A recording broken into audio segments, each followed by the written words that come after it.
अज़ीज़ तलबा व तलिबात, उम्मीद है कि आप सब खैरियत से होंगे और आपकी पढ़ाई बेहतर चल रही होगी। ये वीडियो मगरबी बंगाल के 10वीं जमात के तालिब इल्मों के लिए है। इस वीडियो में आप देखने वाले हैं उर्दू निसाब में शामिल सबक नंबर 3 यानी अल्लामा रज़ा अली वहशत कलकतवी की तख्लीक मकाला उर्दू का ताल्लुक़ बंगाला से के हवाले से। इससे कबल हम लोगों ने सबक नंबर 1 यानी नावल के हवाले से देखा, मुकम्मल उस चैप्टर को हम लोगों ने मुकम्मल किया। उसे आप अपने नोट कापी में उतार लें और याद कर लें। इस चैप्टर के हवाले से इसका खुलासा पेश किया जा चुका है, जो आपको आई बटन पर मिल जाएगा, और मौरूज़ी सवाल भी पेश किया जा चुका है, जिसे आप आई बटन पर क्लिक करके देख लें। देखिए, खुलासा और मरकज़ी ख़याल में क्या फ़र्क है, इसे आप जान लें कि खुलासा किसी चीज़ को आप जब मुख्तसर पेश करते हैं तो वो खुलासा होता है, लेकिन उसमें आप उस तख्लीक में पेश किए गए चीज़ों को पेश करना होता है आपको मुख्तसरन। लेकिन जो मरकज़ी ख़याल होता है वो निचोड़ होता है कि आखिर उस तख्लीक में उस तख्लीक़कार ने क्या पेश करने की कोशिश की, और इसमें आपका ज़बान भी आपकी ही होती है, आप अपने अंदाज़ में तख्लीक करते हैं इसे। तो खुलासा पेश किया जा चुका है और अब जो हम लोग मरकज़ी ख़याल को देखेंगे, तो इस मरकज़ी ख़याल को देखने से पहले जो है हम लोग ये देख लें कि ज़बान व बयान के हवाले से इसमें आप क्या सीखने वाले हैं। तो ज़बान व बयान के हवाले से मैं ये अर्ज़ कर दूं कि आप देखिए लफ्ज़ मकाला है ना, मकाला तो मीम काफ लाम और लाम के बाद हाई हवा से जो लटकी शक्ल में है, तो खुली हुई शक्ल में है। तो जहाँ पर भी और उर्दू या हिंदी के वो अल्फाज जिसमें हाई हवस जो है वो खुली हुई शक्ल में है, किस में है, खुली हुई शक्ल में, इस तरह लटकी हुई शक्ल में है, तो ऐसी सूरत में आप क्या करेंगे, वहाँ पे आप कैसे बनाएंगे, इस चीज़ को आपको बताया जाएगा कि उस सूरत में आप कैसे क्या करेंगे। तो देखिए कि जब ये हाई हवस जो है लटकी हुई शक्ल में आ जाए और इसकी आवाज़ हो अलीफ की, किसकी आवाज़ हो, अलीफ की, है कि ना हो, जैसे मकाला नहीं पढ़ते हम लोग, मकाला पढ़ते हैं, तो ऐसी सूरत में यहाँ पे एक कायदा लागू होता है कि उर्दू और हिंदी के अल्फाज जिसके बाद इस तरह से लटकी है हो और उसके बाद अलीफ की हो, और उसके बाद अगर लफ्ज़ इजाफ़त जैसे का, के, की, ने, पर,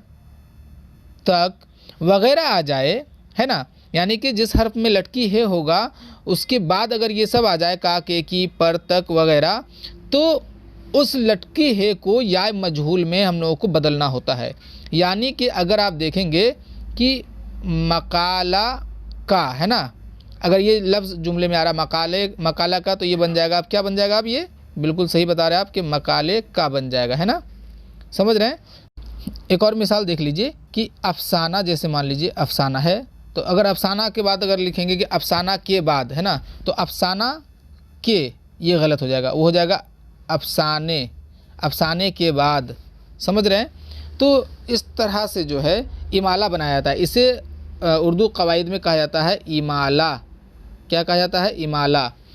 इस इमाले के हवाले से, ये काफ़ी तवील चीज़ है, तो इसके हवाले से एक वीडियो बनाया जा चुका है, जिसे आप आई बटन पर क्लिक करके देख लें, क्योंकि बेहद गलती होती है इस इमाले में। तो उम्मीद है कि आप इसे देख लेंगे और फिर आप अपने इल्म में इजाफ़ा भी करेंगे। तो चलिए आइए देखते हैं इसके मरकज़ी ख़याल को कि उर्दू का ताल्लुक़ बंगाला से का मरकज़ी ख़याल है क्या। तो देखिए, मरकज़ी ख़याल इसका यही है कि अगर आप इसके मतन को पढ़ेंगे तो आपको पहले जुमले में ही पता चल जाए कि वो क्या कहना चाहते हैं, कि इस मज़मून में उसे उर्दू की तारीख़ से बहस नहीं है, यानी उर्दू ने किस तरह से तरक्की की, किस तरह से उसकी शुरुआत हुई, किन किन मराहिल से उर्दू गुज़री है, इन चीज़ों से उसको कोई लेना देना नहीं है। वो सिर्फ़ ये चाहते हैं कि वो ये बता दे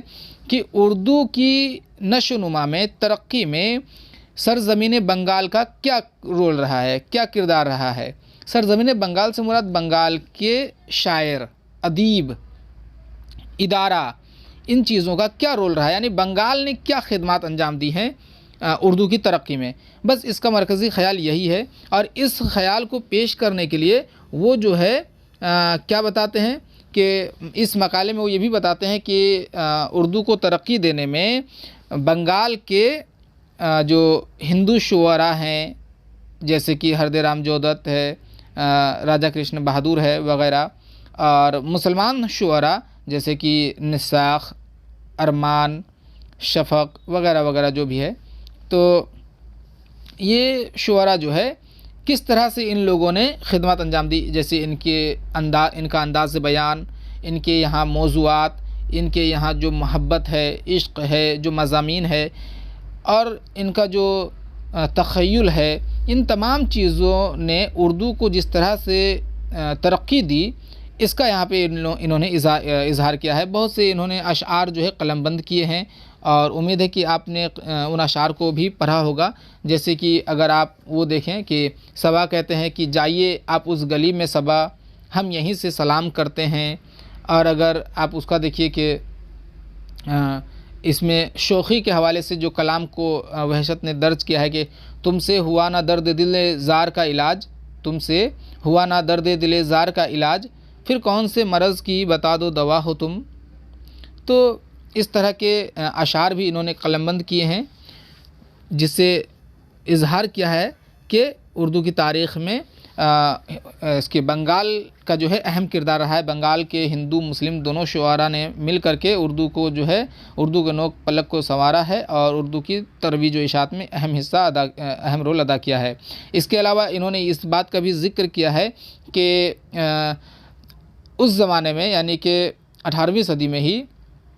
19वीं सदी में, 19वीं सदी के आगाज़ में ही हिंदुस्तान में फोर्ट विलियम कॉलेज, आप जानते हैं कि 1800 ईस्वी में फोर्ट विलियम कॉलेज जो है वो वजूद में आती है, क़याम होता है कलकत्ते में। तो फोर्ट विलियम कॉलेज का भी इन्होंने ज़िक्र किया है। अगर फोर्ट विलियम कॉलेज का क़याम अमल में नहीं आता तो उर्दू जो है और पीछे होती। अब जानते हैं कि उर्दू में जो है इनकलाब जो है, निसात सानिया जो है वो फोर्ट विलियम कॉलेज के क़याम के बाद ही आया है, क्योंकि फोर्ट विलियम कॉलेज के क़याम से पहले उर्दू में चंद किताबें ही मौजूद थीं। तो इन्होंने फोर्ट विलियम कॉलेज का भी ज़िक्र किया, क्योंकि फोर्ट विलियम कॉलेज जिस जगह पर कायम हुआ था वो कलकत्ता यानी कि बंगाल का ही इलाका था, तो उसका भी वो ज़िक्र करते हैं।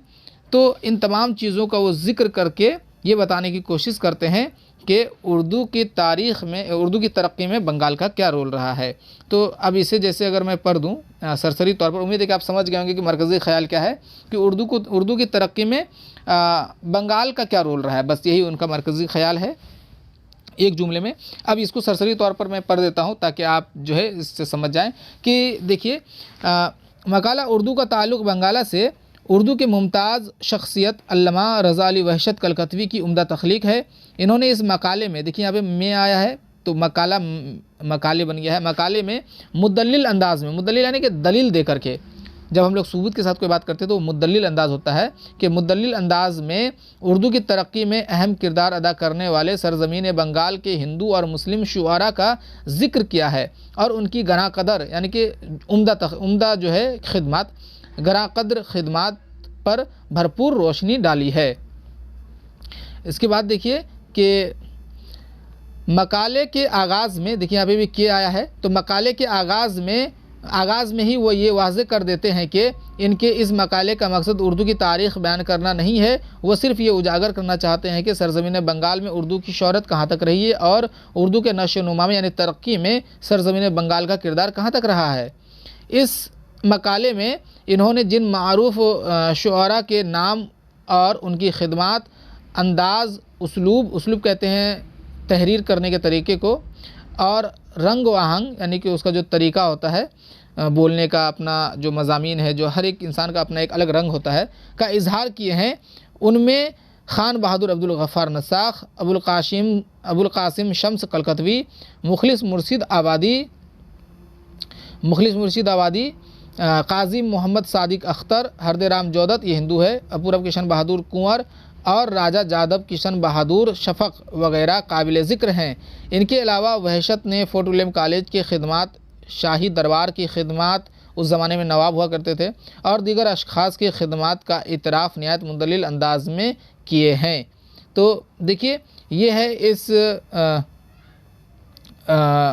उर्दू का ताल्लुक़ बंगाला से। इस मकाले का जो मरकज़ी ख़याल है वो आपने ये देखा। उम्मीद है कि आप इसे अपने नोट कापी में उतार लेंगे और इसे याद कर लेंगे, क्योंकि ये आपके इम्तिहान में निहायत अहम है और आता ही रहता है ये। तो उम्मीद है कि आप समझ गए होंगे कि इसका मरकज़ी ख़याल क्या है और आप इसे याद कर लेंगे। इसके हवाले से जो है ख़ुलासे को भी आप जा कर के देख लें आई बटन पर मौजूद है। इमाला भी देख लें और मौरूज़ी सवालात भी देख लें। और इसके हवाले से जो है और जो 2-3 सवालात होंगे वो अगली वीडियोज़ में आपके सामने पेश किया जाएगा, आपके गोश गुज़ार किया जाएगा। आप जब तक जो है आप मुझे इजाज़त दें और इन नोट्स को आप अपने नोट कापी में उतार लें और उस अच्छी तरह से याद कर लें। अल्लाह हाफ़िज़।